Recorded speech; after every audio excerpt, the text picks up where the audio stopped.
kang naghihintay sa wala. Magtakda ka ng hangganan para sa sarili mo.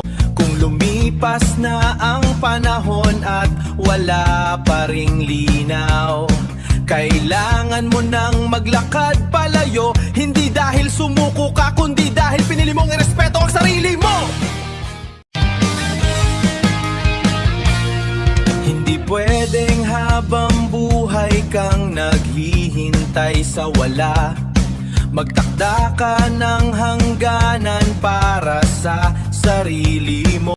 Kung lumipas na ang panahon at wala pa ring linaw, kailangan mo nang maglakad palayo. Hindi dahil sumuko ka, kundi dahil pinili mong irespeto ang sarili mo.